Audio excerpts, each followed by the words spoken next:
চাই জনগণকে বাংলা সিলেটি ভাষায় ঠেলার নাম আছে ঠেলা পড়েছে এই জন্য ওরা they remain bitter and it shows that they are corrupted and they did not really find anything against Abdul Qadir Mullah. So we have been saying from the day one that we don't believe in this corrupted, illegal court. And United Nations has the same concept, and Amnesty International and all the international bar associations are in tone with us. The whole thing is a drama, like Nassim says, he's a drama, and he is the actor. So how can we believe these things?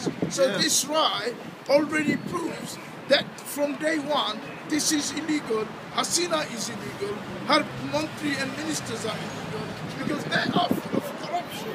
And if you ask... If you leave early...